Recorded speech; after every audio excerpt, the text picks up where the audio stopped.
नमस्कार, आप देख रहे हैं न्यूज 24 यूपी उत्तराखंड और मैं हूं आपके साथ अशोक तिवारी। दरअसल इस बड़े मंच पर हम रोज किसी न किसी राजनीतिक मुद्दे पर चर्चा करते हैं। रोज ऐसे मुद्दों को उठाते हैं जिनका सीधा सरोकार जनता से होता है और कोशिश भी इस बात की होती है कि उस पूरी बहस को सकारात्मक दिशा में ले जाया जाए और उसका कोई व्यापक हल भी निकल पाए।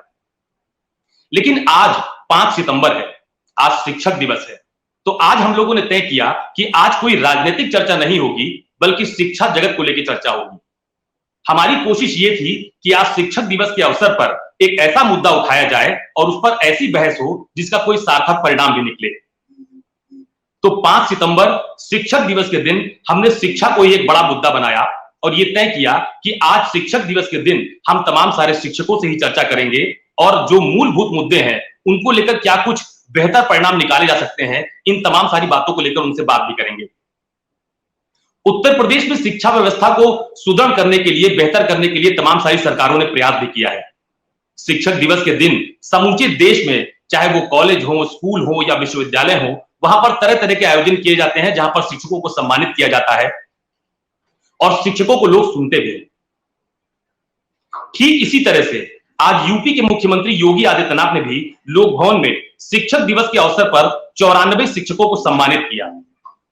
मुख्यमंत्री ने अपने संबोधन में तमाम तरह की बातें कही, लेकिन एक महत्वपूर्ण बात आज मुख्यमंत्री योगी आदित्यनाथ ने अपने संबोधन में कही और यह कहा कि तकरीबन 2 साल पहले शिक्षक दिवस के अवसर पर टीचर्स का सम्मान करने का एक प्रश्न आया था और मैंने वो प्रोग्राम रद्द कर दिया था। उन्होंने उसके पीछे तर्क भी दिया कि जब ये सम्मान सूची उनके सामने लाई गई तो उसमें से बहुत सारे टीचर्स थे जिनके बारे में उनको ये जानकारी दी गई कि वो स्कूल ही नहीं गए थे, लिहाजा सम्मान का प्रश्न ही नहीं उठता। मुख्यमंत्री ने एक बहुत बड़ा प्रश्न आज खड़ा किया है, खासतौर पर शिक्षा विभाग को लेकर। तो उत्तर प्रदेश में कैसे शिक्षा के सिस्टम में उत्तर प्रदेश नंबर 1 बनेगा, आज इसी मुद्दे पर हम चर्चा करने वाले हैं। और इस चर्चा में हमारे साथ तकरीबन सभी लोग शिक्षा जगत से जुड़े हुए ही लोग शामिल हो रहे हैं। हमारे साथ दिनेश चंद्र शर्मा जो कि यूपी शिक्षक महासंघ के अध्यक्ष हैं, वो जुड़ रहे हैं। इसके अलावा रजत सिंह जो कि डीएलएड मोर्चा के अध्यक्ष हैं, वो हमारे साथ जुड़ रहे हैं। विजय कुमार बंधु जो कि all India teachers employees association यानी अटेवा के अध्यक्ष हैं, वो हमारे साथ इस चर्चा में जुड़ रहे हैं। पंकज वर्मा जो कि राजकीय इंटर कॉलेज के एक प्रवक्ता हैं, वो हमारे साथ इस चर्चा में शामिल होने वाले हैं। इसके अलावा राकेश कुमार सिंह जो कि अभिभावक संघ के अध्यक्ष हैं लखनऊ के, वो हमारे साथ इस चर्चा में जुड़ रहे हैं। समाजवादी पार्टी से भी मनोज यादव हमारे साथ इस चर्चा में शामिल होने वाले हैं। लेकिन खास बात यह है कि आज इस चर्चा में बीजेपी से कोई भी नेता हमारे साथ नहीं जुड़ रहा है। अब वो क्यों नहीं जुड़ रहा है, क्या वजह है, इसको समझा जा सकता है। लेकिन उत्तर प्रदेश जो शिक्षा का सिस्टम है वो यूपी में कब नंबर 1 होगा, इसी दिशा में बहस को आगे बढ़ाता हूं। और सबसे पहले मैं जो दिनेश चंद्र शर्मा है, यूपी शिक्षक महासंघ के अध्यक्ष भी हैं, उनके पास जा रहा हूं। दिनेश जी, मुझे बताइए कि कैसे शिक्षा के क्षेत्र में उत्तर प्रदेश को आगे बढ़ाया जाएगा। लेकिन एक बार फिर आप सभी लोगों को मैं शिक्षक दिवस की बहुत सारी शुभकामनाएं देता हूं। आज का दिन टीचर का दिन है, शिक्षकों का दिन है, जो दिन रात मेहनत करके बच्चों को कैसे आगे बढ़ाया जाए इस दिशा में काम करते हैं। तो दिनेश जी, आप सभी लोगों को बहुत बहुत शुभकामनाएं शिक्षक दिवस की। पहला सवाल मेरा आप ही से है, उत्तर प्रदेश में कैसे शिक्षा का सिस्टम नंबर 1 बनेगा? धन्यवाद आपका बहुत बहुत। आपको भी शिक्षक दिवस की शुभकामनाएं और हमारे जितने साथी आज इस शो में बैठे हैं, मैं सभी को शिक्षक दिवस की शुभकामनाएं देना चाहता हूं। जितने दर्शक हैं सबके लिए शिक्षक दिवस की शुभकामनाएं देना चाहता हूं। जहां तक शिक्षा में नंबर 1 बनाने की बात है तो अलग अलग पैरामीटर हैं लोगों की शिक्षा को लेकर के, लेकिन मैं जो देखता हूं कि उत्तर प्रदेश की शिक्षा निश्चित तौर पर नंबर 1 की तरफ जा रही है। विद्यालयों में हमारे पिछले 2 दशक से संसाधनों की कमी थी, लेकिन ज्यों ज्यों सरकार का इस ओर ध्यान गया और सरकारों ने उसमें काम करना शुरू किया तो निश्चित तौर पर जो संसाधनों की कमी थी वो दूर की जाने लगी।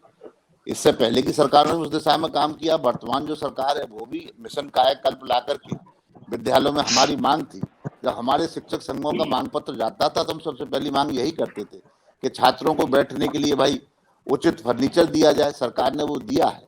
हमने कहा विद्यालयों में बाउंड्री हो, सरकार वो दे रही है। हमने कहा बिजली हो, पंखे हो, पेयजल की व्यवस्था हो, बालक बालिकाओं के लिए शौचालय हो, ये सारी सुविधाओं की हम मांग करते थे सरकार से। और मैं वर्तमान सरकार को धन्यवाद देता हूँ कि एक मिशन कायाकल्प इन्होंने अलग से चलाया, और जहां खाली बेसिक शिक्षा या माध्यमिक शिक्षा के बजट से काम की बात आती थी, इन्होंने ग्राम प्रधानों को और नगर पंचायत को उसको सीधा निर्देश दिया कि विद्यालयों में ये सुविधाओं को इनको पूरा कराया जाए। जहां तक आज शिक्षकों की बात है, तो उत्तर प्रदेश का जो शिक्षक है वो सर्वोच्च योग्यताधारी शिक्षक है। उत्तर प्रदेश में जो शिक्षक है वो ग्रेजुएट करता है, ग्रेजुएट करने के बाद वो बीटीसी क्वालिफाई करता है, बीटीसी करने के बाद वो टीईटी करता है, टीईटी के बाद एक उत्तर प्रदेश सरकार एक परीक्षा कराती है, वो परीक्षा उत्तीर्ण करता है। परीक्षा उत्तीर्ण करने के बाद जो मेरिटोरियस लोग हैं, जो मेरिट में आते हैं, वो प्रदेश के शिक्षक बनते हैं। तो निश्चित तौर पर आज संसाधन भी हमारे लिए मिलने शुरू हुए हैं। हमारे पास सर्वोच्च योग्यताधारी शिक्षक हैं और उस दिशा में शिक्षक निरंतर काम कर रहे हैं, शिक्षा आगे बढ़ रही है।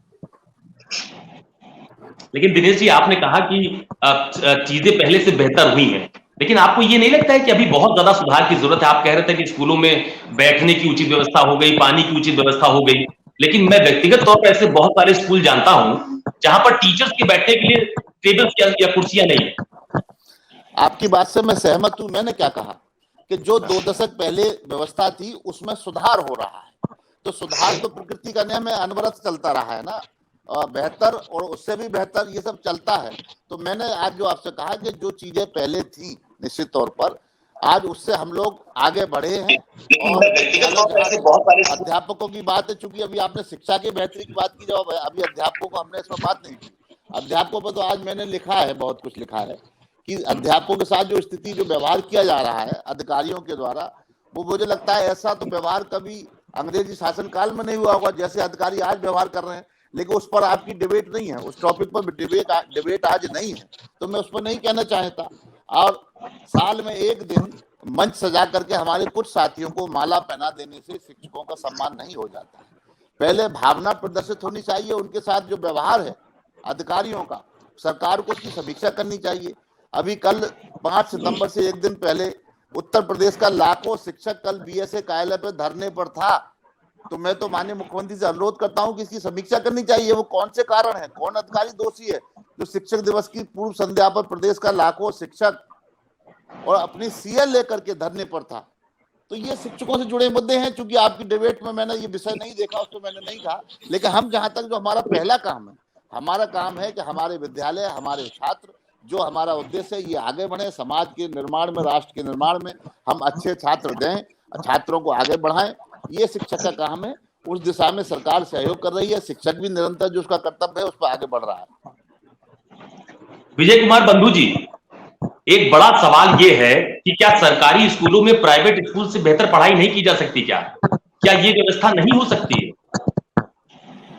विजय जी, चलिए, बहुत बहुत सबको आपको धन्यवाद। आप एक मुद्दों पर बातचीत करने के लिए सबको बुलाए हैं, और आज शिक्षक दिवस, सबको बधाई अपनी तरफ से मैं देता हूं। आपका सवाल बहुत अच्छा है, और मैं इसको, जो आपने कहा कि क्यों नहीं हो सकती है, ऐसा नहीं कि आज नहीं हो रही है। बहुत सारे विद्यालय हैं जहाँ आज कॉन्वेंट से ज्यादा बेहतर पढ़ाइयाँ हो रही हैं, और मजे की बात है कम संसाधन में हो रही है। अगर हम प्राइवेट की शब्द आपने यूज किया, तो प्राइवेट के संसाधन के मुकाबले अगर हम बात करें तो आज भी सरकारी संसाधन व्यवस्था कम है। उसमें भी तमाम सारे विद्यालयों में बेहतर शिक्षा दी जा रही है और बेहतर शिक्षा निकली है। अगर ये बात से हम असहमत हों तो आज तमाम जो पदों पर शीर्ष पर बैठे हुए हैं, चाहे शिक्षा विभाग में हो, तमाम शासन प्रशासन के पदों बैठे हैं, वो इन्हीं विद्यालयों से निकल करके, इन्हीं शिक्षा व्यवस्था से पढ़ के आज सर्वोच्च पद पहुंचे हुए हैं। तो अब कैसे कह दें कि पढ़ाई नहीं होती है? हाँ, कुछ समस्याएं हैं, जिन समस्याओं को सरकार को ध्यान देना पड़ेगा। कुछ उन्होंने ध्यान दिया, कुछ अभी ध्यान देना बाकी है। और दूसरी चीज, हम एक शिक्षक हैं, मैं एक बात बहुत गंभीरता से कहना चाहता हूँ, हम मशीनीकृत नहीं हो सकते, हम मानवीकृत हैं। शिक्षा और शिक्षक का जो संबंध है वो मानवीकृत है, मशीनीकृत नहीं। और हमको लगता है सरकार इस समय मशीनीकृत पर जैसे हर चीजों को जोड़ रही है, वैसे शिक्षक और शिक्षार्थियों की व्यवस्था को भी मशीनीकृत कर रही है। हम इससे असहमत हैं। एक शिक्षक और एक जो हमारा शिक्षार्थी होता है, उसके जो सेंटिमेंटल होते हैं, वो सीसीटीवी कैमरे से आप उसका नाप नहीं कर सकते हैं, ना हो पाएगा वो। आप व्यवस्था सुधारें, लेकिन मानवीय के तो मानवीय के रहने दीजिए। अभी बहुत सारे विद्यालय हैं, अगर मैं बात करूं संसाधनों की, आज इंटरनेट का प्रयोग करने की बात की जा रही है, मोबाइल से हाजिरी लेने की बात की जा रही है। इंटरनेट नहीं है, सड़कें नहीं हैं, लाइट नहीं है, बिजली नहीं है, आप इंटरनेट का प्रयोग करने के लिए बाध्य करते हैं। और मुझे कहते हुए दुःख है, आज आज कहना नहीं चाहिए, लेकिन फिर भी की पीड़ा है। इस तरह की व्यवस्था से हैरेसमेंट होता है। तमाम सारी घटनाएं, दुर्घटनाएं हम देखते हैं। शिक्षक स्कूल भागा जा रहा है जैसे, मैं इसका पक्षधर नहीं हूं कि आप लेट जाइए, लेकिन जिस तरह का टेरर, जिस तरह का शिक्षक के साथ व्यवहार किया जा रहा है, हम एक शिक्षक ना होकर के एक अपराधी की तरह ट्रीट किया जा रहा है, ये वर्तमान सरकार द्वारा, मैं इससे असहमत हूं। और तमाम सारी दुर्घटनाएं इस डर में, इस टेरर में हो रही हैं, जो बिल्कुल नहीं होनी चाहिए। तो हम कहते हैं आप हमसे शिक्षा ग्रहण कराना चाहते हैं। एक बात मैं और कहना चाहूंगा, सरकारी शिक्षकों से शिक्षा के लाभ लीजिए, मैं गारंटी देता हूं दुनिया के हर व्यवस्था से शिक्षा व्यवस्था नंबर 1 हो जाएगी, अगर आप शिक्षक से सिर्फ शिक्षा दिलवाइए। भोजन व्यवस्था, और आजकल तो शिक्षक, मैं बता रहा हूँ, बड़ी जिम्मेदारी कर रहा हूँ, शिक्षक आज शिक्षक कम है, कंप्यूटर ऑपरेटर ज्यादा हो गया है। अरे भाई, आपको अपने आंकड़े रखने हैं तो एक बाबू रखिए, आप बाबू रखिए, उनसे आपने काम लीजिए। अब आप हमसे कंप्यूटराइज ऑपरेटर हमको बना रहे हैं, ये बिल्कुल गलत है। रोज भोजन की व्यवस्था, जनगणना, मतगणना, ये व्यवस्था, वो व्यवस्था, मैं बड़ी विनम्रता से आज के डेट में कहना चाहता हूं, शिक्षक से शिक्षा का काम लीजिए। उसके बाद अगर वो व्यवस्था न दे पाए तो आपको जो पनिश देना हो हम सब तैयार हैं, लेकिन शिक्षक को शिक्षक रहने दीजिए, उसे कंप्यूटर ऑपरेटर न बनाइए, उसे अन्य कर्मचारी की तरह मशीनीकृत न करिए, ये मेरा कहना। मतलब आप ये कह रहे हैं कि वो जो इलेक्शन में ड्यूटी लगा दी जाती है या दूसरे जो कार्यक्रम है उसमें उनका इन्वॉल्वमेंट कर दिया जाता है, ये गलत है? सर, इलेक्शन ही नहीं, आपको मैं बताऊं, आपको इस समय शिक्षा व्यवस्था में इस तरह के है कि उसको शिक्षा के अलावा उससे सारे काम लिए जा रहे हैं, शिक्षा के अलावा सारे काम। और बाद में कि आप पढ़ाते नहीं है, आपका रिजल्ट अच्छा नहीं है। अरे भाई, जो काम मुझसे है वो आप लीजिए, उसमें मैं पीछे नहीं रहने वाला हूं। और जो रहते हैं तो आपके नियम कानून है, उसमें आप उन्हें पनिश करिए। तो ये जो दिक्कत है, मैं सच बता रहा हूं, क्योंकि हम सब उस दौर से गुजरते हैं। आप बताऊं, प्राइमरी विद्यालय हैं, जूनियर विद्यालय हैं, जहां पर हमारी लड़कियां बड़ी हो जाती हैं, टॉयलेट की व्यवस्था नहीं है। आप कल्पना करिए, आप विश्व गुरु बनाना चाहते हैं, लेकिन हम उन जो जो हमने कह दिया बहुत ज्यादा भौतिक दे दीजिए, लेकिन जो प्राथमिक आवश्यकता है वो तो हर जगह होनी चाहिए। इसी के साथ एक समस्या और है, विद्यालयों में पद खाली पड़े हैं। आज भी मैं आपको आंकड़ा दूं, राज्यसभा का आंकड़ा मेरा नहीं है, राज्यसभा में बताया गया कि नंबर 1 पर बिहार, दूसरे नंबर पे आज शिक्षकों की सबसे ज्यादा पद खाली उत्तर प्रदेश के अंदर है। क्यों खाली है? क्यों खाली है? अब जहां 400 बच्चे हों, वहां 3 अध्यापक। मैं तो कहता हूं, जो बड़े बड़े आईएएस से अपना दिमाग लगाते हैं, 400 बच्चों को 4 दिन वो पढ़ा दें, तीन आईएएस मिल करके, मैं बताऊं आपको, मैं पुरस्कृत करूंगा 400 नहीं, उत्तर बच्चों प्रदेश में को। आपकी बात यहाँ पे रोकता हूँ विजय जी। उत्तर प्रदेश में तमाम सारे आईएएस ऑफिसर्स जो है वो समय निकाल के अब पढ़ाने के लिए जा रहे हैं। कई सारे बच्चे जो सरकारी कोचिंग शुरू हुई थी सिविल सर्विसेज की, वहां से सिलेक्शन भी मिला लोगों को। सर, मैं बिल्कुल कह रहा हूं, वो तो व्यवस्था के अंदर कर रहे हैं ना। जहां पर असुविधा है, जहां पर संसाधन नहीं है, वहां की बात मैं कर रहा हूं। वहां पर अगर मैं बताऊं, बड़ी ईमानदारी से कह रहा हूं, कहीं कहीं 100 150 बच्चा है, एक टीचर है, मैं जिम्मेदारी से कह रहा हूं। अगर चाहे तो मैं आंकड़े भेज दूंगा, एक अब 150 बच्चों को, और वो भी नहीं कि अलग अलग क्लास है, ये भी नहीं कि एक क्लास है चलो ठीक है मुझको पढ़ा, कक्षा 1 2 3 4 5, मतलब अलग अलग क्लास है, अलग अलग सब्जेक्ट, टीचर एक होगा, कैसे संभव है? हम सब चाहते हैं कि शिक्षा व्यवस्था नंबर हो, हम सब चाहते हैं सरकारी विद्यालय नंबर हो, उसके लिए हम पूरी तरह समर्पित हैं, लेकिन हमें अध्यापक की तरह जो सम्मान और सम्मान है उसका माहौल दिया जाए, हमको अपराधी की तरह ट्रीट न किया जाए, संसाधन मुहैया किया जाए। उत्तर प्रदेश की शिक्षा व्यवस्था को हम सब पूरी दुनिया में नंबर 1 कर सकते हैं, ये हमारे अध्यापकों में ये पूरी क्षमता है, पूरी योग्यता है। और आज के दौर में जो अध्यापक आ रहा है, इतना वेल क्वालिफाइड है कि मैं पूरी कल्पना नहीं कर सकता कि बेसिक शिक्षा जैसे तमाम विभागों में इतना वेल क्वालिफाइड हमारा अध्यापक है, इतनी ज्यादा योग्यता उसके पास है। तो हम अगर उस व्यवस्था को सपोर्ट करते हैं, हमारी चीज है। राकेश जी, अभी शिक्षा व्यवस्था में कहां बदलाव की जरूरत नजर आ रही है? शिक्षा दिवस की सभी को बहुत बहुत बधाई। ये जो बात अभी मैं सुन रहा था, ये सब हवा हवाई बातें हैं। शिक्षा विभाग में उत्तर प्रदेश में बहुत सी कमियां हैं, कोई बदलाव नहीं हुआ है, ये सब पेपर वर्क तक बदलाव है बस।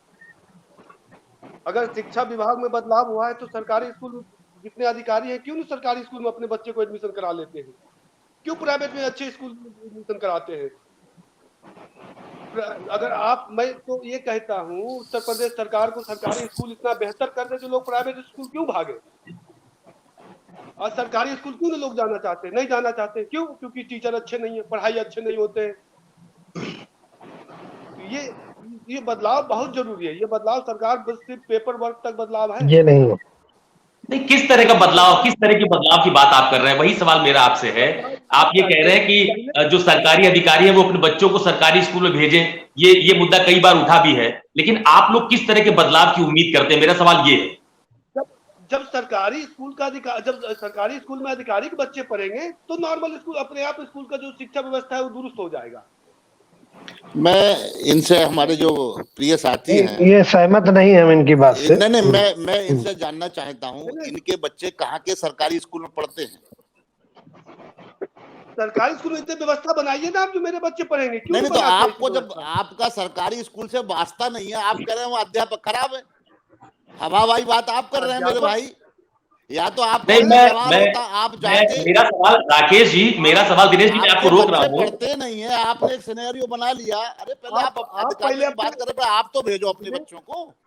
दिनेश जी, मैं राकेश जी से सवाल एक बार फिर दोहरा देता हूँ। राकेश जी, मेरा प्रश्न नहीं, राकेश जी, मेरा प्रश्न सिर्फ इतना था, हम लोगों ने दो लोगों को सुना, दिनेश जी को सुना, विजय कुमार बंधु जी को सुना। मेरा प्रश्न सिर्फ इतना है कि आप किस तरह की बदलाव की उम्मीद रखते हैं, क्या बदलाव चाहते हैं, क्या बेहतर हो जाए? मैं सरकार से यही मांग करता हूं, जितने अधिकारी हैं इनके बच्चे को सरकारी स्कूल में एडमिशन करा दिया जाए, अपने आप सरकारी स्कूल का व्यवस्था सुधार हो जाएगा। जो प्राइवेट स्कूल मनमानी कर रहे हैं आज के डेट में, प्राइवेट स्कूल वाला देख लीजिए, फीस तो बढ़ाते जा रहे हैं, आए दिन ये वो दुनिया भर का चार्ज लगाते हैं। ज्यादा कुछ बोलेंगे तो ये लोग सत्ता में है, जितने स्कूल है सब, ये जितने स्कूल है सब अधिकारी है, सब नेता है, जो भी सरकार हो, जिसकी भी सरकार हो, सब उन्हीं का स्कूल है, कोई सुनवाई नहीं होती है। कल के डेट में इन्होंने कमेटी बनाया उत्तर प्रदेश सरकार ने, स्कूल एसोसिएशन और उत्तर प्रदेश सरकार के मुख्य सचिव उसमें ऐड कर दिया गया है, अभिभावक को उसमें रखा नहीं गया है। अभिभावक अपनी बात कहाँ रखेगा भाई? कोई सुनने वाला है हमारा अभिभावक का? कोई सुनने वाला नहीं है। मैं तो योगी, मतलब आपका कहना ये है कि अभी हाल ही में जो मुझे पता है, अभी हाल ही में उत्तर प्रदेश में एक घटना घटित हुई थी जिसमें तमाम सारे एसोसिएशन ने उत्तर प्रदेश सरकार के अधिकारियों से मुलाकात की थी। उसके बाद एक कमेटी गठित की गई, उसमें अभिभावक संघ से किसी को शामिल नहीं किया गया। आप ये बात कह रहे हैं? अभिभावक शामिल नहीं, क्यों? क्योंकि अभिभावक के ये लोग चाहते हैं अभिभावक की बात दबाने के लिए, अभिभावक जो कुछ बोल ना पाए, बात दब जाए अभिभावक को, जो सत्ता जो चाहेगा, जो स्कूल एसोसिएशन चाहेगा। क्योंकि स्कूल एसोसिएशन देख लीजिए वही नेता का है, कोई भाजपा हो, सपा हो, बसपा हो, उन्हीं नेताओं का है, किसी अभिभावक का स्कूल नहीं है। क्यों? तो इसलिए सत्ता जो है उनको सपोर्ट करता है। पंकज कुमार वर्मा जी हमारे साथ जुड़ गए हैं। पंकज जी, मुझे बताइए कि आपने इनको, राकेश कुमार सिंह जी को भी सुना, अभी किस तरह के बदलाव की जरूरत है जो डिमांड हो रही है इन लोगों की तरफ से? जी, मैं आपके चैनल के माध्यम से, न्यूज 24 के माध्यम से कहना चाह रहा हूं कि पहले तो आप लोगों को बहुत बहुत बधाई। बाकी जितने भी यहाँ पे शिक्षक दिवस के उपलक्ष्य में सभी यहाँ पर जुड़े हुए लोग हैं, उनको भी बहुत बहुत बधाई। आपका प्रश्न जो है कि हम लोग इस सिस्टम में क्या क्या, या शिक्षा व्यवस्था में क्या क्या बदलाव ला सकते हैं, मेरे हिसाब से मैं खुद राजकीय इंटर कॉलेज में प्रवक्ता हूँ, लेक्चरर के पद पर बायोलॉजी में तैनात हूँ, और मैं देख रहा हूँ अब उस चीज को मैं जमीन से समझ रहा हूँ। पहले तो राकेश जी की बात से मैं ये सहमत नहीं हूँ कि विद्यालयों में सरकारी मतलब अपने खुद जो गवर्नमेंट जॉब कर रहा है बच्चों को भेजे। मैं बताऊं, सबसे पहले तो इनका यहीं पे अगर सिस्टम को देखा जाए तो सरकारी, आप ये समझ लीजिए एक बच्चा का जैसे किसी गार्जियन की पोस्टिंग है, कोई अधिकारी है, किसी जगह इसकी पोस्टिंग है, आज बेस्ट पोस्टिंग किसी की सीतापुर में है, कल उसकी लखीमपुर हो जा रही है, परसों उसकी बांदा हो जा रही है, अगले दिन नोएडा चला जा रहा है, तो कहाँ कहाँ अपने बच्चे को इस हिसाब से मैनेज करेगा? पहली बात। दूसरी बात, अगर पढ़ाना ही है तो व्यवस्था बेसिक के स्कूलों में, मैं 2 साल प्राइमरी में भी अध्यापक रहा हूँ, वहां मैं आपको बताना चाह रहा हूं, जो अब शिक्षा व्यवस्था में 69,000 शिक्षक भर्ती के जितने भी अभ्यर्थी गए वहां, मैं उनको देख रहा था, उनके साथ साथ और भी पुराने जो लोग थे बहुत ही कड़ी मेहनत से अब आजकल पढ़ा रहे हैं। और जितना नामांकन की बात करें जाए, जैसे सीतापुर जिला हो गया और लखीमपुर जिला हो गया, यहाँ आपको बताइए जाने कितना नामांकन बढ़ गया है। बेसिक की बात कर रहा हूँ, पहले बेसिक में इतना सारा नामांकन हुआ। तो शिक्षक, जैसे भाई साहब कह रहे थे कि शिक्षक काम नहीं कर रहा है, वो पढ़ाना नहीं चाहता, इस तरीके से जो बातें कर रहे हैं वो अनर्गल बातें, ऐसा कुछ है नहीं। लेकिन जो जमीन पर अगर दिखाई दे रहा है तो बेसिक की व्यवस्था में काफी सुधार हुआ है। और जब मैं 2 साल का वहां से मैं जब माध्यमिक में आया तो माध्यमिक में मैं देख रहा हूँ कि जमीन से जुड़े हुए गरीब बच्चे जो है, जैसे राजकीय इंटर कॉलेज वगैरह में जो बच्चे आते हैं एडमिशन लेने, तो ऐसा नहीं उनका बेसिक बहुत खराब है भाई, वो भी तो कहीं 6, 7, 8 पास करके 9, 10 में आता है, फिर 9, 10 से 11, 12 में जाता है, तो उनका भी बेसिक अच्छा है। और व्यवस्थाएं सरकारी विद्यालयों में, राजकीय इंटर कॉलेज की मैं ही बात करूँ तो मेरे तो विद्यालय में डिजिटल बोर्ड से पढ़ाई होती है। आप कैसे कह सकते हैं सरकारी विद्यालयों में मानक नहीं है? इतने अच्छा पानी पीने की सुविधा, सोलर पैनल लगा है पूरे 24 घंटे, जितनी देर मुझे क्लास पढ़ानी हो मैं 2 घंटे पढ़ाऊं, 4 घंटे पढ़ाऊं, कहीं कोई लाइट का डिस्प्यूट नहीं। मतलब व्यवस्थाएं अगर देखी जाए तो अपने स्तर से इस सरकार के माध्यम से बहुत ही अच्छी हुई है। और देखो, कोई चीज सुधार अगर करना पड़ता है, ऐसे समझ लीजिए, सीधी सी बात है, किसी भी सुधार करने के लिए धीरे धीरे समय लगता है। चंद्रयान 2 अपना पहले फेल हुआ, सुधार किया गया, धीरे धीरे बढ़ के चंद्रयान 3 में देखो सफलता मिली कि नहीं मिली? कितने दिन में सुधार हुआ? 4 साल 5 अरे साल? हम करें 1 साल लगा, 2 साल लगा। सुधार के लिए ये लंबा प्रोसेस है। कितना सारा शिक्षक, आप सोच लीजिए, करोड़ों बच्चा प्राथमिक और माध्यमिक में पढ़ता है, आप ऐसे समझ लीजिए। तो किसी चीज को सुधार करने के लिए समय लगता है, कोई चीज तुरंत नहीं होती है, धीरे धीरे। जी, आज दिल्ली का शिक्षा मॉडल देख लीजिए, क्यों शिक्षा दिल्ली का अच्छा कहते हैं? जब से केजरीवाल एक एक करके बोलिए तो आप सारे लोगों की बातें आप राजनीतिक मुद्दा मत बनाइए। मैं बताऊं, राजनीतिक मुद्दा मत बनाइए। आप दिल्ली जाइए और देखिए जाके, आप दिल्ली जाइए, पंकज जी और राकेश, दिल्ली जाइए, देखिए जी। निवेदन है कि मैंने इस चर्चा की शुरुआत करने से पहले ही कहा था कि आज शिक्षक दिवस है और हमारी ये कोशिश थी कि इस पैनल में तमाम सारे शिक्षा जगत से जुड़े हुए लोग शामिल हो, और वो शामिल भी हुए। तो मुझे लगता है कि बहुत शालीनता से बात रखेंगे तो ज्यादा समझ में आएगी। आप अपनी बात कंटिन्यू कीजिए पंकज।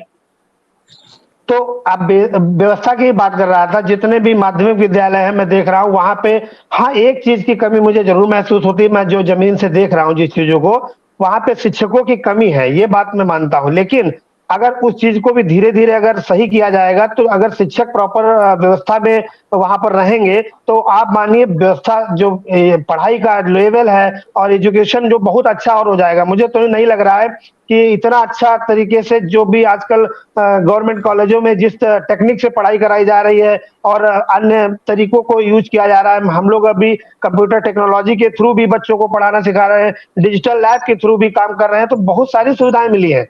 हम ऐसे नहीं कह सकते कि विद्यालय, अब सुधार की बात है, धीरे धीरे एजुकेशन में सुधार हो रहा है, हमें तो कुछ ऐसी कमी नजर नहीं आ रही है। बाकी जो भी अन्य लोग हैं, जैसे राकेश जी बोल रहे हैं, तो फिर उसकी बात तो मैं क्या करूं उनको। मैं अगला सवाल रजत सिंह से लेता हूं, अध्यक्ष है डीएलएड मोर्चा के। रजत जी, जिस सुधार की चर्चा हम लोग कर रहे हैं, आप लोगों को क्या दिखता है, अभी कहां बदलाव की जरूरत है या कहां जरूरत है कि ज्यादा सुधार किया जाए? सभी को, डिबेट में उपस्थित सभी लोगों को नमस्कार। तो मुद्दा थोड़ा सा डाइवर्ट हो रहा है कि सुधार तो शिक्षा में होना चाहिए, पहले नंबर तो शिक्षा मंत्री जी के बयान में होना चाहिए। अभी शिक्षा मंत्री जी ने हाल ही में एक बयान दिया विधानसभा में कि 3,32,734 सहायक अध्यापक हैं और 1,43,766 शिक्षा मित्र हैं। इन पदों को जोड़कर इन्होंने बताया कि छात्र शिक्षक अनुपात बराबर है। उसी आधार पर हम सब ने भी एक काम किया। तो आपको मैं बताना चाहता हूँ कि बहराइच के विशेश्वरगंज, घरसुआ में, बाबागंज में, जलवर रोड में एक शिक्षा मित्र, एक सहायक अध्यापक से पूरा विद्यालय चल रहा है, पहली चीज। दूसरा, अमरोहा का हसनपुर में एक शिक्षा मित्र, एक सहायक अध्यापक के भरोसे पूरे स्कूल चल रहा है। अभी राकेश जी बता रहे हैं कि शिक्षा व्यवस्था ढंग से नहीं है, कैसे बच्चों को पढ़ाया जाए। जब आप सरकार सहायक अध्यापकों की भर्ती नहीं करेगी तो कैसे पढ़ाई होगी? आपको बताना चाहता हूं कि प्राइवेट सेक्टर से विद्यालयों से अच्छे सरकारी प्राइमरी अध्यापक आ चुके हैं, 2 साल का प्रशिक्षण कोर्स लिए हैं, डीएलएड बीटीसी किए हैं, सीटेट पास किए हैं, अपनी प्रतिभा पर नौकरी पा करके कटाव क्षेत्र को पार करके नौकरी ले रहे हैं। जाकर के आप विद्यालयों में देखिए कितनी अच्छे से शिक्षा अधिगम करा रहे बच्चों को, कितने तेजी से आ रहे हैं। लेकिन क्या कर रही है सरकार? उनको साड़ों को पकड़ने के लिए ड्यूटी लगा दे रही है, चुनाव में ड्यूटी लगा दे रही है, बच्चों को घर भिजवाने के लिए, ढोलक बजवाने के लिए ड्यूटी लगा दे रही है। एक शिक्षक सहायक अध्यापक बेचारा, उससे 300 दिन 2800 दिन काम दिया जाता है। छात्र कम हुआ तब भी सवाल जवाब, स्कूल पहुंचे तो सेल्फी खींचो, छात्र कम है तो उस पर जवाब दो, बच्चे का नहीं आ रहा तब जवाब दो। मैं कहना चाहता हूं, आपको अगर एक सहायक अध्यापक, प्राइमरी का अध्यापक या जूनियर एडिट के अध्यापक की कौशल विकास शिक्षा लेनी है तो आप देखिए कि प्राइवेट सेक्टर से ज्यादा, प्राइवेट विद्यालय से अच्छे टीचर प्राइमरी में आ चुके हैं। लेकिन सरकार केवल प्राइमरी के विद्यालयों के अध्यापकों के ऊपर इतना अतिरिक्त कार्य दे दिया गया है कि छात्रों के पास समय कम दे पा रहे हैं। यही वजह है कि जो छात्रों के बीच पढ़ाई कम करवाने की वजह से भी दिक्कतें होती हैं। और आपको बताएं कि अभी राज्यसभा में माननीय सदस्य द्वारा पूछा गया कि उत्तर प्रदेश, बिहार और अन्य राज्यों में कितने पद रिक्त है, तब जाकर के उत्तर प्रदेश में 1,26,028 पद रिक्त है। लेकिन माननीय शिक्षा मंत्री संदीप सिंह जी का बयान है। कुल मिलाकर के ये जब शिक्षकों की भर्ती नहीं करेंगे, प्राथमिक विद्यालय में शिक्षक नहीं होंगे, तो बताइए कैसे शिक्षा में सुधार होगा, कैसे प्राइवेट से अच्छा व्यवस्था होगा। प्राइवेट में तो बच्चे जो टीचर जाता है वो पढ़ाता है, सारी व्यवस्था पाता है, लेकिन प्राइमरी का काम कहीं रोड बनी या न बनी हो, लेकिन अध्यापक पानी में बारिश हुई तो मेरे विद्यालयों में पानी भर गया, लेकिन एक प्राइमरी अध्यापक बेचारा अपनी नौकरी और भर्ती की जाने की जरूरत है। उत्तर प्रदेश में जो शिक्षा विभाग है उसमें हमारे साथ मनोज यादव भी जुड़े हुए हैं, समाजवादी पार्टी के प्रवक्ता भी है। तमाम सारे मुद्दों पर हम लोग इनसे चर्चा करते रहते हैं। मनोज जी, ये जो सवाल उठाया जा रहा है भर्ती को लेकर, या ये कहा जा रहा है कि सरकारी स्कूलों की व्यवस्था प्राइवेट स्कूलों से बेहतर कब होगी, या शिक्षा व्यवस्था में कैसे बदलाव हो सकता है, कैसे देखते हैं इस मुद्दे को आप? देखिए, दिया जलाने से दीपक जलता है, दीपक जलने से रोशनी होती है। कोई भी सरकार, यहाँ पे तमाम लोगों ने तमाम बातें कह दी, किसी ने 2 दशक की बात कही, किसी ने अच्छी व्यवस्था की बात कही, लेकिन हम अपने कल्चर को अगर देखेंगे और सभी लोग यहाँ पे बैठे महसूस करते होंगे, तो पेड़ के नीचे से शिक्षा शुरू हुई थी इस देश में। प्राइमरी में, माध्यमिक स्कूलों में पेड़ के नीचे क्लासेस चलती थी, बोरी अपने घर से लानी पड़ती थी। ये बात भी अगर तमाम सारे समझदार लोग होंगे तो उनको पता होगा, ऐसी हालात में हमारा देश था। पेड़ के नीचे से झोपड़ी में, झोपड़ी से खपरेल के नीचे, खपरेल से फिर कमरे में, कमरे से अब एसी रूमों तक की शिक्षा पहुंच गई है और बड़े बड़े लग्जरियस स्कूल भी खुल गए हैं। लेकिन आज चूंकि शिक्षक दिवस है तो मेरा पहला कर्तव्य तो ये है कि मैं सबको बधाई दूं, अध्यापकों को, अध्यापन और अध्यापन करने वाले सभी लोगों को बहुत बधाई। लेकिन सरकार की चापलूसी नहीं करनी चाहिए, चाहे सरकार मेरी होगी चाहे किसी की हो।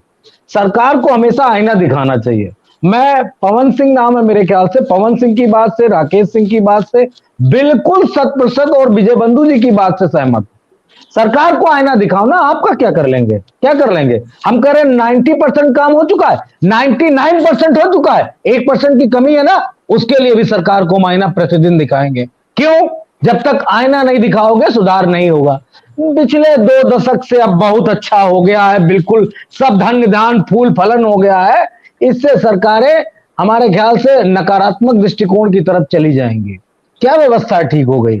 क्या पेंशन की व्यवस्था ठीक हो गई या सैलरी की व्यवस्था ठीक हो गई? तमाम सारे शिक्षक ऐसे हैं, एडेड स्कूलों में किसने पेंशन दी थी?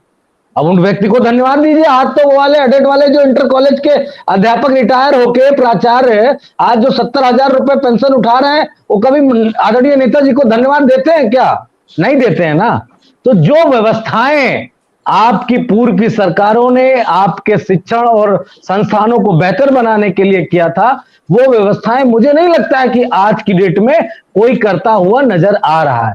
ना तो उनका जीवन बेहतर है, काम उनसे ज्यादा है। मैं कहता हूं पुलिस वालों से सुरक्षा के अलावा और कोई काम क्यों नहीं कराया जाता है? अगर संख्या के आधार पे देखें, जितनी संख्या पुलिस की है उतनी अध्यापकों की है, तो भाई पुलिस वालों से भी और काम करा लिया करो, उनसे कभी कभी ढोल बजवा लिया करो, कभी कभी उनसे मतगणना करवा लिया करो। सिर्फ शिक्षकों से ही सब कुछ करवाया जाएगा क्यों? क्या इनको ज्यादा पैसा मिलता है क्या, या इनको कोई काम नहीं है क्या? तो ये जो चीजें अशोक जी हैं वो मूलभूत समस्याएं हैं। ये सरकार, मैं इसलिए कह रहा हूं, सरकार यहां हमारी होती तब भी सवाल करते, सरकार आज बीजेपी की है तब भी सवाल है। मुझे नहीं लगता इस सरकार ने अध्यापन के लिए, अध्यापक के लिए कोई बेहतर व्यवस्था अब तक बनाई है। सैकड़ों स्कूल बंद हो गए और उत्तर प्रदेश का आंकड़ा विजय बंधु जी से पूछिएगा कि प्रारंभिक शिक्षा के लिए प्राथमिक विद्यालय कितने बंद हुए और इस सरकार ने कितने बंद किए हैं। तो क्या अवसर पैदा किए जा रहे हैं। और अगर कोई गुणवत्ता वाली बात होती तो राकेश जी सवाल ना उठा रहे होते, पवन जी सवाल ना उठा रहे होते, विजय बंधु जी और बेहतर करने की व्यवस्था बात ना कर रहे होते। इसलिए मेरा हाथ जोड़ के निवेदन है, मुझे दूसरी डिबेट में जाना था, मुझे लगा था मुझे पहले जोड़ लिया जाएगा, लेकिन अंतिम समय में जोड़ रहे हैं। तो मैं तो यही कहूंगा, कोई भी सरकार हो, तो सबसे पहले टीचर्स से बात की जाए।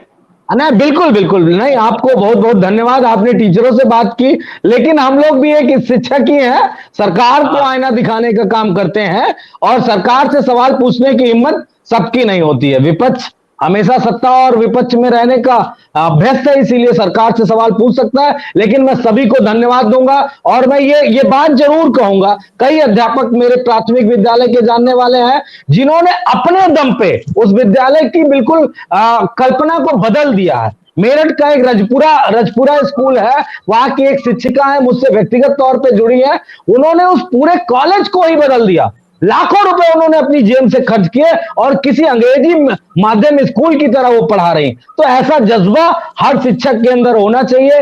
अगर वो परिवार से अच्छा है तो वो कुछ एक बेहतर कर सकता है, सबके सहयोग से, तमाम सारे लोगों की मदद से। यही मैं कामना करता हूं कि हमारे देश की शिक्षा बेहतर बनेगी। और कुछ शर्मा जी कहना चाह रहे हैं, इनकी बात सुना दीजिए, मैं अगले चैनल पे जाना चाहता हूँ। एक मिनट रुकिएगा, मनोज जी रुकिएगा, दिनेश चंद्र शर्मा जी कुछ कहना चाह रहे हैं। शर्मा जी। हाँ, सुन के ही जाऊंगा, सुन के जाऊंगा। बड़ी अच्छी भावना है हमारे, शायद समाजवादी पार्टी से हैं आप।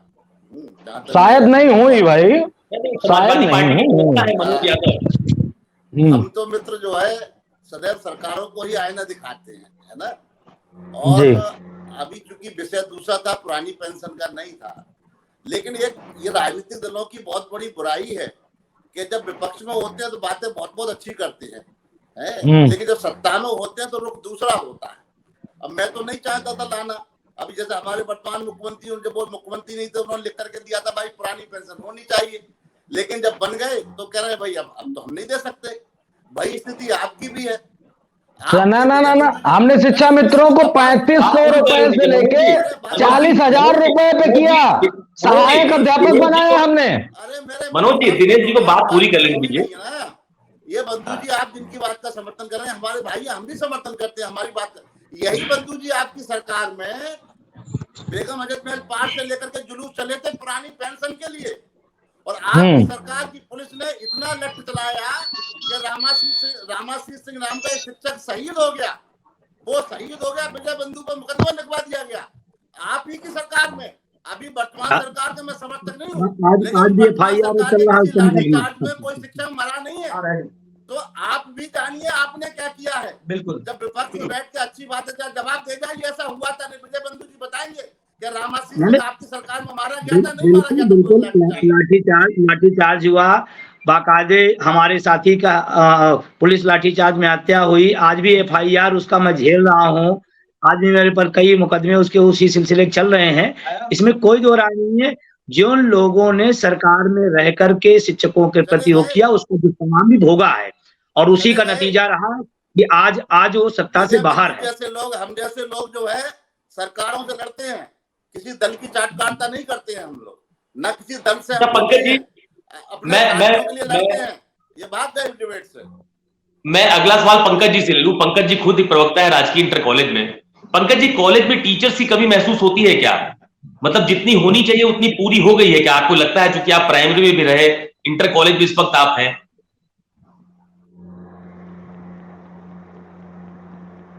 आपकी आवाज नहीं आ रही, आप अनम्यूट कर लीजिए पहले। जी लगता है पंकज जी, मेरा सवाल जी मेरा सवाल ये था, आपका सवाल मुझे मिल चुका है। आपने सवाल किया कि जो जी आप पूरी करिए बात अपनी।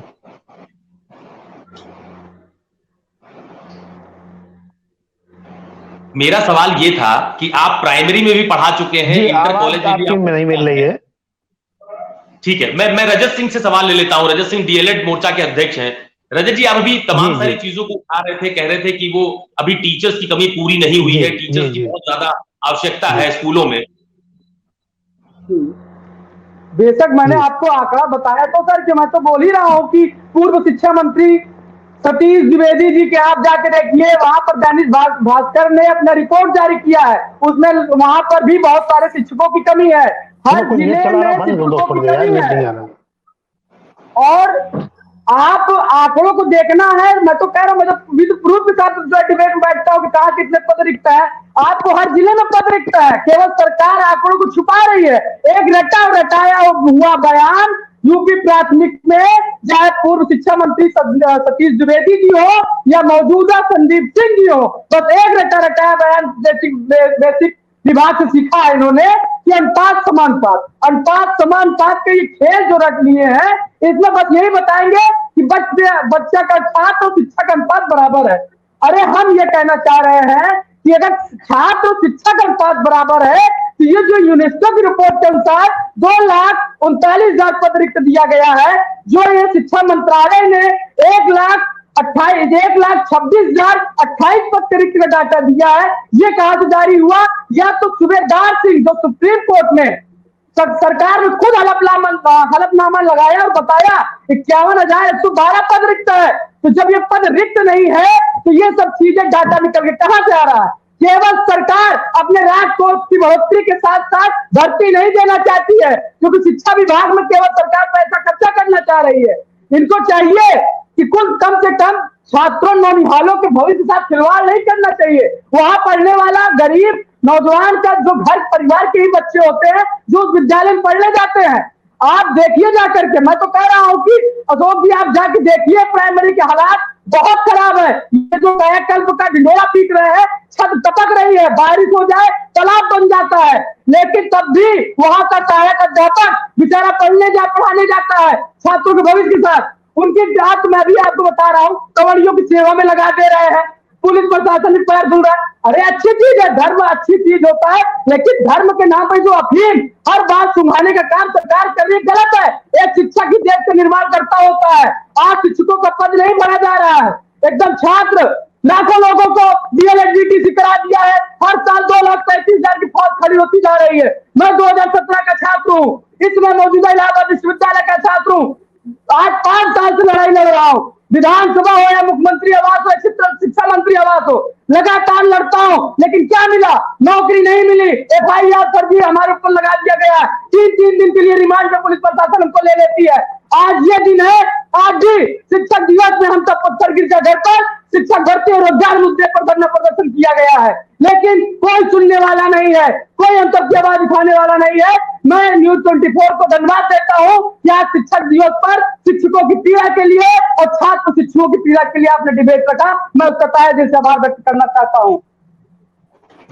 अच्छा, मुझे ये बताइए, मैं राकेश कुमार सिंह जी से सवाल ले रहा हूं। राकेश जी, जैसे अभी रजत जी ने मुद्दा उठाया कि टीचर्स की कमी है, भर्ती होनी चाहिए, बतौर अभिभावक आपके बच्चे भी पढ़ते हैं, चाहे सरकारी स्कूल में या प्राइवेट स्कूल में, तो किस तरह की उम्मीद आप लोग रखते हैं स्कूल के अंदर, स्कूल को लेकर, शिक्षा को लेकर? क्या अपेक्षाएं सरकारों से है आप लोग?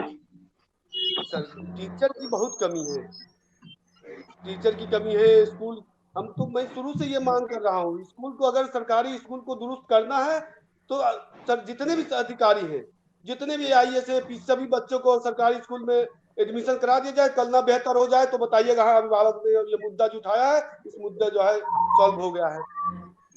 मैं ये शुरू से मांग कर रहा हूँ, सरकारी स्कूल में सरकारी जितने भी अधिकारी हैं, उनका बच्चे सरकारी स्कूल में एडमिशन करा दिया जाए। सरकारी स्कूल को ना भविष्य बदल जाए तो बताइए। अधिकारियों के साथ साथ उत्तर प्रदेश के जितने भी राजनेता, सबके उनके बच्चों को भी एडमिशन कराया जाए। जो विदेशी यूनिवर्सिटियों में पढ़ा करके लॉ और एमकॉम बीकॉम करा रहे हैं, उनके भी बच्चों को पढ़ाया जाए अधिकारियों के साथ, और शिक्षा व्यवस्था तंदुरुस्त होगी। अगर सरकारी स्कूल, केवल अधिकारियों के बच्चे अगर सरकारी स्कूल में पढ़ेंगे तो पूरी व्यवस्था बदल जाएगी? क्या अगर किसी अधिकारी का या सभी अधिकारियों के बच्चे सरकारी स्कूल में पढ़ने लगेंगे तो क्या व्यवस्था बदल जाएगी? क्या उससे शिक्षा व्यवस्था में सुधार हो जाएगा? राकेश जी, सुधार हो जाएगी, बिल्कुल सुधार हो जाएगी, क्योंकि वो डायरेक्ट लिंक सरकार से रहते हैं। कोई भी दिक्कत होगी, अधिकारी अपने सरकार से कहेंगे ये दिक्कत हो रही है, हमारे अभिभावक को कोई सुनने वाला नहीं है। हम लोग बहुत बार मुद्दा उठाए हैं, लेकिन कोई सुनने को तैयार नहीं है। स्कूल अपने मनमानी कर रहा है। अगर आज स्कूल अच्छे, अगर सरकारी स्कूल अच्छे होते तो आज प्राइवेट स्कूल को क्यों हम भागते? अरे हम तो कह रहे हैं गोरखपुर के सांसद जी ने, गोरखपुर के सांसद रवि किशन जी ने अग्निवीर में अपनी पुत्री को भेजा, अग्निवीर में पुत्री को अपने भेज करके यह प्रमाण किया कि हमारे बच्चे अग्निवीर बनने गए हैं। तो हम तो कह रहे हैं ना, जितने सांसद, विधायक, राजनेता, डिप्टी सीएम, मुख्यमंत्री, जितने भी हैं राजनेता, वो अपने बच्चों को पढ़ाए प्राइमरी में। अधिकारी से ज्यादा लोग तब होगा, अधिकारियों से ज्यादा प्रभाव राजनेता के जब बच्चे पढ़ेंगे उससे प्रभाव पड़ेगा। सारा सिस्टम नेताओं के हाथ में होता है। दिनेश चंद्र शर्मा जी कुछ कहना चाह रहे हैं। दिनेश जी, टीचर्स की कमी का एक बड़ा मुद्दा उठाया जा रहा है यहाँ पे, रजत सिंह की तरफ से, राकेश जी की तरफ से, और ये कहा जा रहा है कि अगर अधिकारियों के बच्चे, नेताओं के बच्चे सरकारी स्कूलों में आ जाएंगे तो व्यवस्था बेहतर हो जाएगी। दिनेश जी, एक बार ट्राई करके देख लीजिए। राकेश जी के बच्चे हमारे विद्यालय में पढ़ते नहीं है। रजत हमारे छोटे भाई हैं, ये अभी अध्यापक बनने के क्रम में है। हम तो चाहते हैं कि यहाँ पर 1.5 लाख शिक्षक चाहिए, क्योंकि हमारी मांग तो 1.5 सरकार बताती है। जो हमारे संगठन का आंकड़ा है उसके हिसाब से हमको 3 लाख शिक्षक चाहिए। हमारी मांग है कि प्रत्येक कक्षा पर एक अध्यापक और एक प्रधानाध्यापक चाहिए। सरकार ने मानक निर्धारित कर दिया कि 40 छात्रों पर एक रहेगा। अरे भाई 40 पर रहेगा, 5 कक्षाएं हैं तो 5 जगह पढ़ाएगा। शिक्षक संघों की तो मांग है कि प्रत्येक, अगर प्राइमरी आपने खोला है तो कम से कम 5 सहायक अध्यापक और एक प्रधानाध्यापक चाहिए। इन्होंने आरटी में कह दिया कि नहीं, 150 अगर छात्र संख्या प्राइमरी में नहीं है तो हेडमास्टर नहीं रहेगा, और अगर जूनियर हाई स्कूल में 100 नहीं तो हेडमास्टर नहीं रहेगा। तो ये पद समाप्त कर रहे हैं, संख्या के आधार पर नहीं होता। अब हमारे बंधु जी पढ़ा रहे हैं, वर्तमान में दूसरे हमारे भाई पढ़ा रहे हैं। हम कहीं ये नहीं मानते कि कहीं जिन स्कूलों से हमारी तुलना की जा रही है उनसे हमारे बच्चे, हम कहीं पीछे हैं। मैं दावे के साथ कहता हूँ ये एक अवधारणा बनी है। अवधारणा कैसे बनी है कि पहली बात तो ये है कि राकेश जी बात पूरी कर लेने दीजिए। राकेश जी, दिनेश जी को अपनी बात पूरी कर लेने दीजिए। जो सो कॉल्ड स्कूल अच्छे बताए जाते हैं प्राइवेट सेक्टर के, मैं कहना चाहता हूं उनमें जो अध्यापक पढ़ाता है, अगर आप उससे किसी से पूछेंगे कि आपने ट्राई किया था इन स्कूलों में जाने के लिए, तो जो मेरिट पर नहीं आए हमारे साथियों बेचारे मजबूरी में 10,000 20,000 पढ़ा रहे हैं। आना सब चाहते हैं, जो आ गए। दूसरी बात क्या है कि जो बच्चा सरकारी स्कूल में पढ़ रहा है उसके गार्जियन में, और जो बच्चा 1 लाख की फीस देके कॉन्वेंट स्कूल पढ़ रहा है उसके गार्जियन में जमीन आसमान का अंतर है। सरकारी स्कूलों में पढ़ने वाले जो गार्जियन है उसके 80% गार्जियन की पहली प्राथमिकता रोजी रोटी है, और जो सोकाल चमकते स्कूल दिखाई दे रहे हैं उनके गार्जियन की पहली प्राथमिकता शिक्षा है। सरकारी स्कूल में पढ़ने वाले बच्चों के गार्जियन की स्थिति यह है कि सरकार आज डीबीटी के माध्यम से जो ड्रेस का पैसा, किताब का पैसा भेज रही है, वो गार्जियन निकाल के अपने हित में खर्च कर लेता है, और ड्रेस के लिए टीचर उनको जोड़ दे रहे हैं, भाई टीचर ले आइए। वो भी 5-6 महीने बाद पढ़ने वाले छात्र के गार्जियन का काम, भाई सुन लीजिए। राकेश जी सुन लीजिए, अभी आपके पास आऊंगा मैं। दिनेश जी को बात पूरी कर लेने दीजिए। कॉन्वेंट स्कूल के जिन छात्रों को जो दिए जाते हैं बनाने को प्रोजेक्ट, उनके माँ बाप बाजार में मारे मारे घूमते हैं सामान खरीदने के लिए, और जो होमवर्क दिया जाता है घर पे या तो माँ बाप खुद पढ़ा रहे हैं IAS IPS बैठ करके, या उनके ट्यूटर पढ़ा रहा है। और मेरे सरकारी स्कूलों में जो बच्चा पढ़ रहा है उनका तो होमवर्क भी मैं ही करा रहा हूँ, उनका बस्ता भी मैं ही दे रहा हूँ ठीक से लाया या नहीं लाया। उसके गार्जियन की स्थिति ये है कि अगर उसको आलू खुदवाना है, धान लगवाने हैं, तो बच्चे को साथ ले जाता है। जब उनकी रोजी रोटी सुनिश्चित हो जाती है तब कहती है अब आप विद्यालय में जाइए। आप सरकारी स्कूलों में पढ़ने वाले बच्चे, उनके गार्जियन की प्राथमिकता, उनकी रोजी रोटी की सुनिश्चितता जिस दिन होगी तब उनकी पहली प्राथमिकता शिक्षा होगी। दूसरी बात, हमारे जो पत्रकार साथी हैं वो जो वीडियो चलाते हैं स्कूलों में कि कक्षा का जाकर के लिया, 20 बच्चे उठाए, एक बच्चे को पहाड़ा नहीं आया, किसी अध्यापक का इंटरव्यू ले लिया, ये हमारे स्कूल के साथियों की सदास्ता है। सारे पत्रकार बंधुओं को सम्मान देते हैं, जो पूछना चाहते हैं जवाब भी देते हैं। तमाम DPSS, लखनऊ में CMS है, कोई हमारा साथी कैमरा लेकर जाए, कभी कभी घुसा है किसी क्लास में कि 100 बच्चों में किसी 10 बच्चों को खड़ा करके पूछा जरा पहाड़ा सुना देना। कभी CMS के किसी स्कूल का टीचर का इंटरव्यू आया है कि तुमको क्या आता है, कभी प्रिंसिपल का लिया है। गेट के अंदर नहीं जा सकते, लेकिन हमारे मित्र, हमारे पत्रकार साथी जिनको हम सम्मान देकर बिठाते हैं, चाय पिलाते हैं, भाई 100 बच्चों का उन्होंने इंटरव्यू लिया, एक कोई नेगेटिव मिल गई, वो चला दिया। अब वो परसेप्शन बना रहा है कि सरकारी स्कूलों की स्थिति बहुत खराब है। कहाँ खराब है भाई? सरकारी आज भी केवल, अभी इंटर कॉलेज हमारे साथी बताएंगे, केवल 1 से 8 तक 1,80,00,000 छात्र पढ़ता है इन परिषदीय विद्यालयों में। 1,80,00,000। जी जी। अभी हमारे साथी ने दिल्ली की बात की, दिल्ली का मॉडल बड़ा चर्चा में आता है। दिल्ली के अध्यापक, दिल्ली में जितने स्कूल हैं कुल, मेरे उत्तर प्रदेश के सबसे छोटे जिले का स्कूल, इतने स्कूल हैं। दिल्ली में लगभग 1,000 स्कूल हैं, और हमारे उत्तर प्रदेश के जो सबसे छोटे जिले हैं उनमें 1,000 से अधिक स्कूल है। पूरे उत्तर प्रदेश में 1,59,000 स्कूल है। सरकार अलग है, 1,59,000 और 1,80,00,000 की तुलना करना 1,000 से, ये कहां तक ठीक है? और राकेश जी, दिनेश जी के कहने का मतलब मोटा मोटा ये समझ में आ रहा है कि प्राइवेट स्कूलों की तुलना सरकारी स्कूलों से ना की जाए। दिल्ली की बात कर रहे हैं, दिल्ली जाइए, देख के तो आइए दिल्ली को। ये बता रहे प्राइमरी स्कूल, जी ये बता रहे प्राइमरी स्कूल के बदलाव। आज भी प्राइमरी स्कूल में चले जाइए तो बच्चे बोरे बिछा के बैठते हैं, और बता रहे बदलाव की बात कर रहे हैं। बातें करते, कहाँ बोरे बिठा, कहाँ का जिक्र कर रहे हैं आप? कहाँ की चर्चा कर रहे हैं? बताइए कौन से स्कूल में बैठ रहे हैं, हमें नाम बताइए। मैं फोटो भेज दूं, सुनिए। मैं अपने साथी को हमारा वीडियो मंगवाता हूँ, वीडियो कॉल कराता हूँ, बताइए। और जहाँ तक प्राइमरी स्कूल की बात है, कॉपी किताब मैं बता दूंगा, सब बता दूंगा। अरे यार लाना चाहिए। विजय कुमार बंधु जी, मैं आपको बीच में ला रहा हूं इस चर्चा में। ये जो बात उठाई जा रही है कि सरकारी स्कूलों की तुलना प्राइमरी स्कूलों से ना की जाए, स्ट्रेंथ की बात हो रही है, रोजी रोजगार की बात हो रही है कि मैं इसके नहीं हूं कि तुलना न की जाए, लेकिन प्राइवेट स्कूल का पक्ष भी लाया जाए।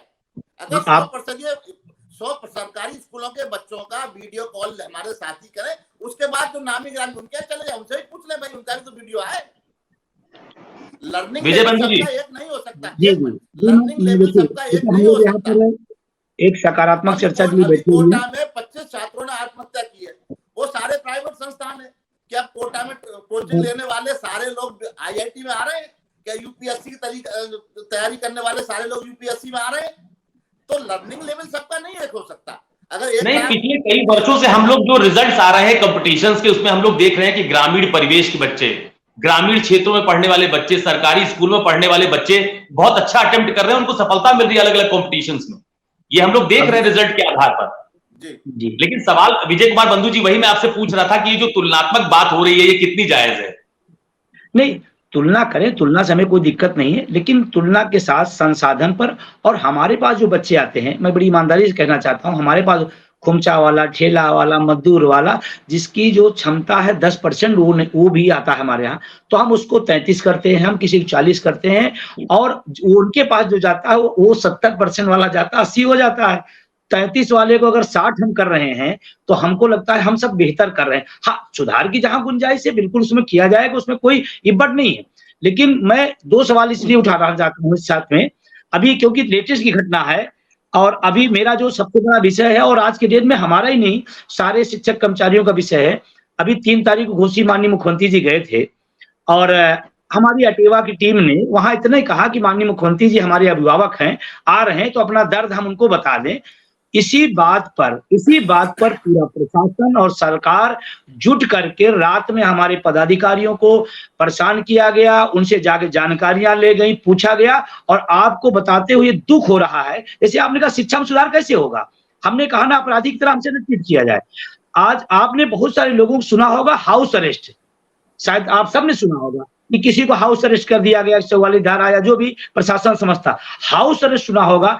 स्कूल अरेस्ट पहली बार इस सरकार में हुआ है। स्कूल अरेस्ट, एक शिक्षक को, ये आपके पास मैं भेज दूंगा, मऊ की घटना है 3 तारीख को, सिर्फ ज्ञापन देना है मुख्यमंत्री जी को, उस बात के लिए परेशान रात में किया गया। उन्होंने मना भी कर दिया कि हम ठीक है आप कह रहे हैं तो ज्ञापन नहीं देंगे, और ज्ञापन किस बात का, पुरानी पेंशन का, जिस पर माननीय मुख्यमंत्री ने बड़े अच्छे तरीके से हमारे पक्ष में 2013 में लिखा था, और उसका ज्ञापन लेने के लिए मनाही कर दी गई। चलो ठीक है, कोई बात नहीं। उसके बाद मना करने के बाद रात भर उनको परेशान किया गया। राजेश सिंह हमारे मंडलीय मंत्री आजमगढ़ के हैं, इन्होंने स्कूल में पुलिस को वहां पर भेजा गया और पूरे स्कूल टाइम पर जब मुख्यमंत्री जी जब तक थे वहां पर स्कूल अरेस्ट किया गया। मतलब ये आप अद्भुत घटना। अब आप सोचो उन नौनिहालों पर अपने शिक्षक के बारे में क्या भावना होगी। क्या मेरा शिक्षक अपराधी है? क्या मेरा गुरु जो मुझको पढ़ाता है कोई अपराध कर दिया है? उन बच्चों के सामने पूरे टाइम उनको स्कूल अरेस्ट रखा गया।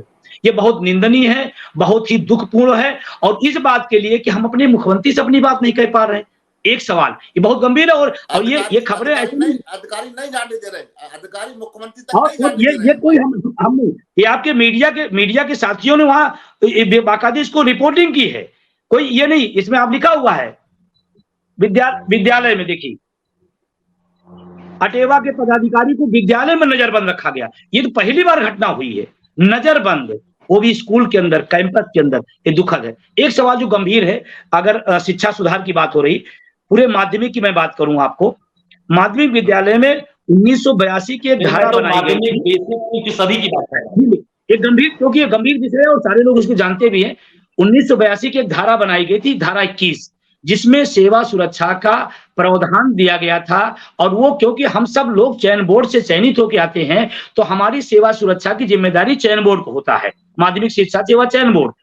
जब भी कोई व्यवस्था अगर बनाई जाएगी तो प्रिंसिपल प्रबंधक इतने होता है उसको फॉरवर्ड करता है, प्रबंधक उसको फॉरवर्ड करने की कार्रवाई नहीं कर सकता। वो कार्रवाई चयन बोर्ड अपने संस्तुति के आधार पर, उनकी संस्तुति के आधार पर करता है नहीं करता, उसकी जिम्मेदारी है।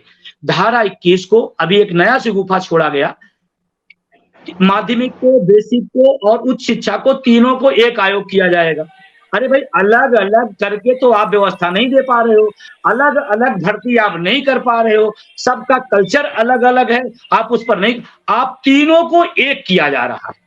उसी के नाम पर ये आने वाले टाइम में नौजवानों के लिए खतरा है। मैं बड़ी जिम्मेदारी से कहता हूं, ये जो आयोग बनाया जा रहा है, एक निकाय बनाया जा रहा है, इससे आने वाले समय में भर्ती और नहीं होगी और एक भी भर्तियां नहीं निकलेंगी। और बेसिक अलग मैटर है, माध्यमिक अलग मैटर है, उच्च शिक्षा का अलग है, सबके कल्चर अलग अलग है और अलग अलग सबके आयोग बने हैं, अलग अलग प्रक्रिया बनी हुई है।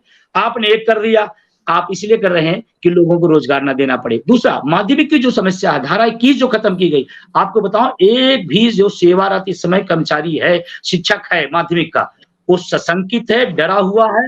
और किसी शिक्षक से आप डरा करके आप शिक्षा व्यवस्था सही नहीं कर सकते, मेरा मानना। उसमें होगा क्या, उसमें सरकार की तरफ से तो ये तर्क दिया जा रहा है कि बेसिक शिक्षा आयोग, माध्यमिक शिक्षा आयोग या उच्च शिक्षा आयोग सबको कंबाइन कर देंगे तो और बेहतर तरीके से गवर्नमेंट अपनी डिलीवरी दे पाएगी। यस, अब आप हमारे को इकट्ठा कर रहे हो, हम तो अलग अलग व्यवस्था में, संवैधानिक व्यवस्था है, हमको आप इकट्ठा कर रहे हो। और आप क्या संवैधानिक व्यवस्था सीएम की है, डिप्टी सीएम की नहीं है। आप तो अपने यहाँ डिप्टी सीएम का पद क्रिएट कर रहे हैं, आप तो नए नए पद इजाद कर रहे हैं। आपको पद नया नया चाहिए और अधिक चाहिए। और हमारे यहाँ जैसे हम बेसिक की बात करें, जूनियर को एक अध्यापक, एक प्रधानाध्यापक, क्यों भाई, क्यों आप एक पद खत्म कर रहे हैं? क्यों आप व्यवस्था पैदा कर रहे हैं? आप अपने लिए पद क्रिएट कर रहे हैं, हमारे पद खत्म कर रहे हैं। ये निजीकरण का तरीका है और ये सरकारी व्यवस्थाओं को निजीकरण की प्रक्रिया है। और माध्यमिक की जो धारा 21 खत्म हो जाएगी, मैं आपको बताना चाहता हूं, ये डिबेट हमारे आपके बीच में रहेगा। हमारे यहाँ के जो प्रबंधक होंगे, अभी आप राकेश जी से बात में सहमत हूं कि जो प्रबंधक हैं, अधिकांश नेताओं के स्कूल हैं, अधिकांश धन्ना सेठों के स्कूल हैं, कोई गरीब, कोई अभिभावक, कोई टीचर का स्कूल नहीं है।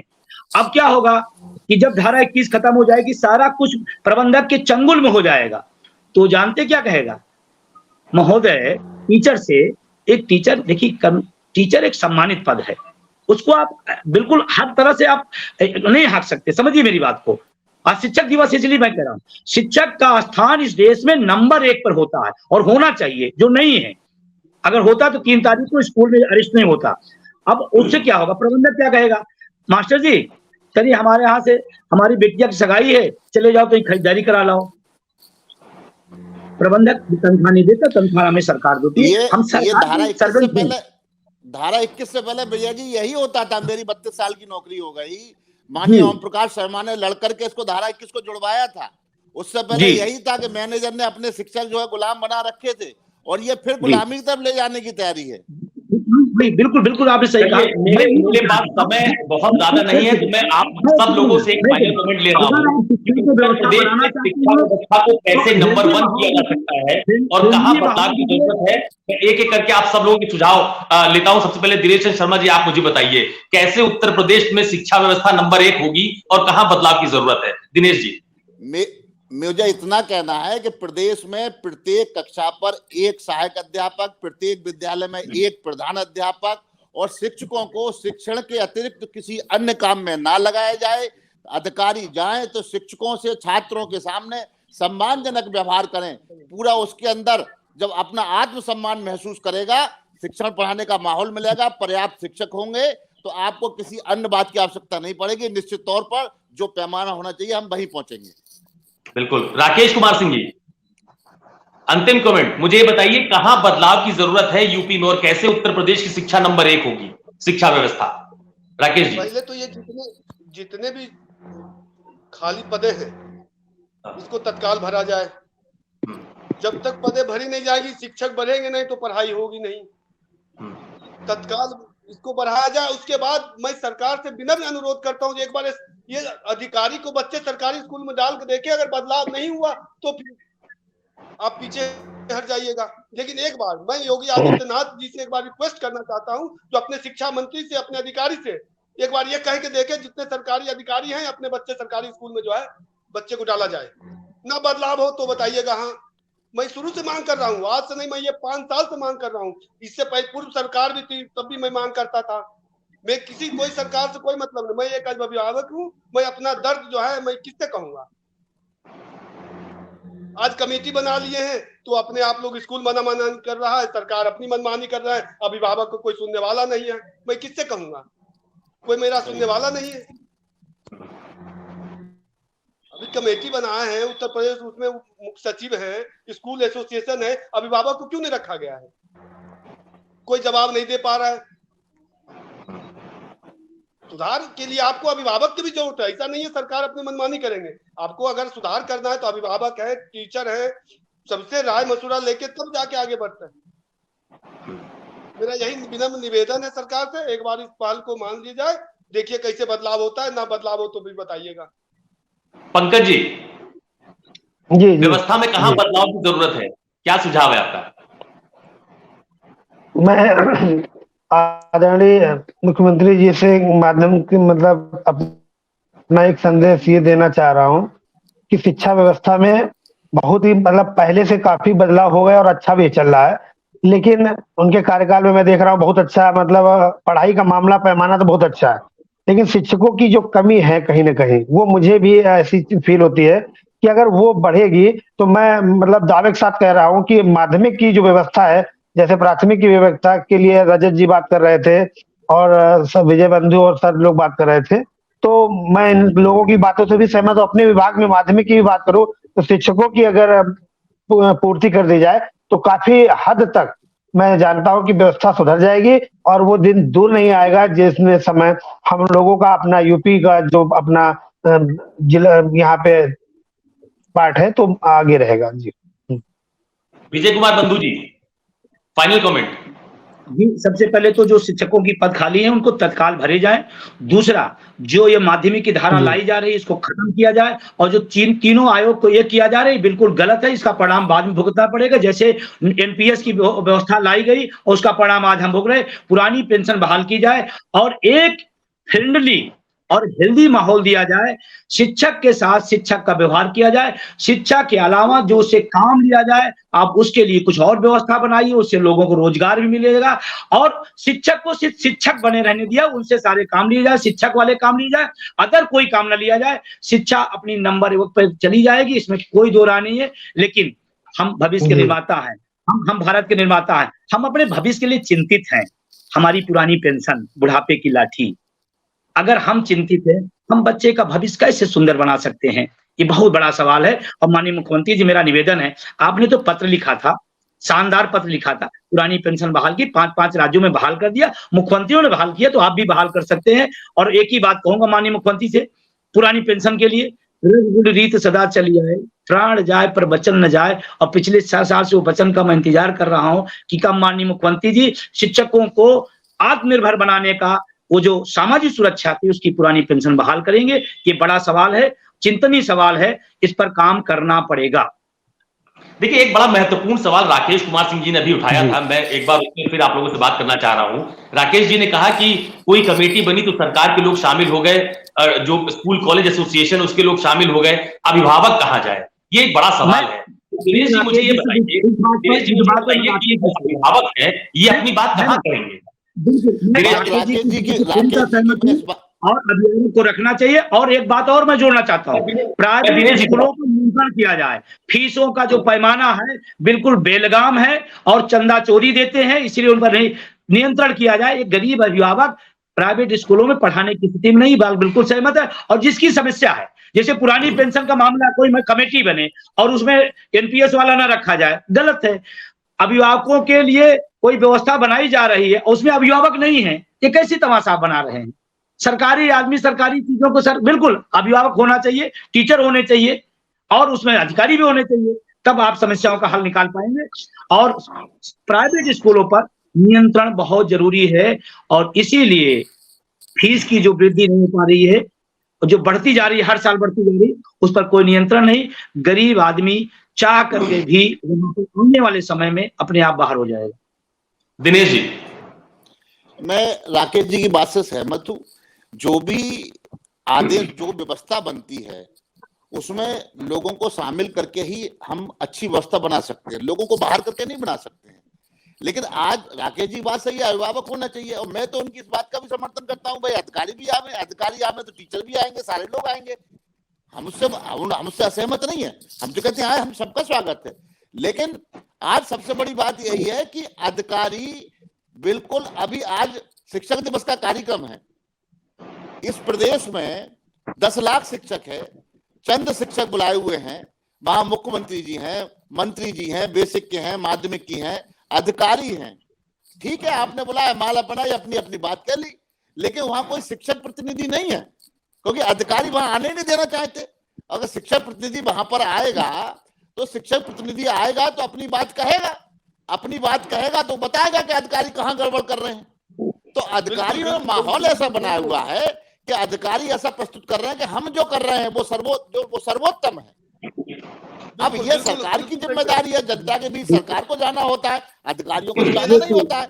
अधिकारी योग्यता करके आ गया है 60 साल के लिए, अब जाना हर 5 साल बाद जाना सरकार को होता है लोकतंत्र में। तो ये तो सरकार की जिम्मेदारी है कि अपने सोर्सेज लगा के पूछे कि अधिकारी जो प्रस्तुत कर रहे हैं ये सही है या जमीन पे कुछ और है। तो आज जो मैं स्थिति देखता हूँ, आज जो अधिकारी दिखाते हैं वो कुछ और है, जमीन पे कुछ और है। अभिभावक आने चाहिए। अरे अभिभावक तो पहले करिए, अभिभावक के छात्र हैं, उनके बच्चे हैं। अगर हमारी कोई शिकायत है, कोई व्यवस्था में परिवर्तन की आवश्यकता है तो अभिभावक रखेगा, अभिभावक को होना चाहिए, निश्चित तौर पर होना चाहिए। मैंने ये मुद्दा बहुत उठाया हूँ, यही न्यूज़पेपर में ये जो बेसिक के आला अधिकारी है, ये जो बेसिक के आला अधिकारी यही काम तो कर रहे हैं। जो प्रतिनिधित्व करने जाता है उनके ऊपर फर्जी एफआईआर लिखवाते हैं, हमारे ऊपर फर्जी एफआईआर लिखवा दिया गया। इन्होंने बेसिक शिक्षा विभाग के उप महानिदेशक, अपर महानिदेशक, इन्होंने हमारे ऊपर फर्जी मुकदमा लिखवाया, ये कहकर कि मैं योगी सरकार के खिलाफ 6 महीने से षड्यंत्र रच रहा हूँ। बताइए मैं क्या षड्यंत्र रच रहा हूँ? मैं तो केवल यही बोल रहा हूँ कि बेसिक विभाग में रिक्त पद है, माननीय योगी जी भर्ती निकालिए। ये जो बेसिक के आला अधिकारी हैं, ये अपनी कमियों को छिपाने के लिए केवल उनके प्रतिनिधि को मिलवाते नहीं है और एफआईआर करवा रहे हैं। रजत जी, मेरे छोटे भाई, जिस अधिकारी ने मुकदमा लिखवाया उससे मैंने पूछा था कि आप किसी और विभाग के हो, आपने बेसिक शिक्षा विभाग की ट्रेनिंग नहीं ली, आप इंजीनियर हैं, वो किसी और विभाग का है और इस विभाग में डेपुटेशन पे आया हुआ है। अरे हमने कहा इतने कर्तव्यनिष्ठ हो तो काहे आए हो आप, जिसके लिए बने हो। और रजत सिंह जैसे एक हमारे साथी पे आप मुकदमा लिखवाओगे, बहुत निंदनीय था। उसमें हम आपके साथ हैं। इस प्रकार की तानाशाही किसी अधिकारी की होगी। लास्ट में कहना चाहता हूँ, शिक्षक को मुख्यमंत्री के गले में जो माला डाल रहे हैं, मुख्यमंत्री जी शिक्षक के गले में एक माला डाल रहे हैं, वो एक माला ना डालें, हमारी ओपीएस दे दे, हमारा सम्मान हुई है। अरे आप तो ओपीएस की मांग बहुत पहले समय से कर रहे हैं जी, लेकिन मुख्यमंत्री जी सुन नहीं रहे। जुड़ पाए थे रजत जी, हम लोग के साथ बीच में नहीं जुड़ पाए थे।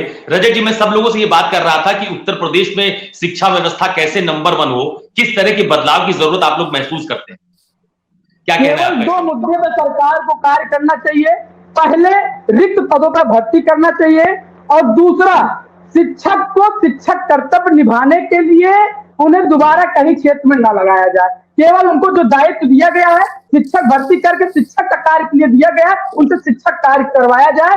फिर मैं आप हमसे अगली डिबेट कभी रखिएगा। देखिएगा उत्तर प्रदेश की शिक्षा व्यवस्था आपको किसी विदेशी स्कूल या दिल्ली स्कूल से ज्यादा अच्छे सुसज्जित मिलेगी। बस केवल इतना सा जवाब है अच्छी क्लासेस के लिए। चलिए, बहुत धन्यवाद मेरे साथ आप सब लोगों का इस चर्चा में जुड़ने के लिए। आप सभी लोगों को एक बार फिर शिक्षक दिवस की बहुत बहुत शुभकामनाएं।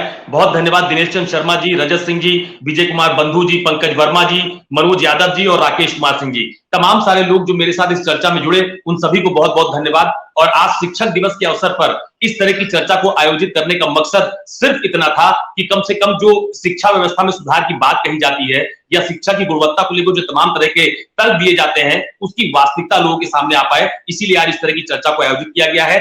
आज के लिए बस इतना ही। कल फिर किसी और मुद्दे पर किसी और पैनलिस्ट लोगों के साथ इस चर्चा को आगे बढ़ाएंगे। तब तक के लिए नमस्कार।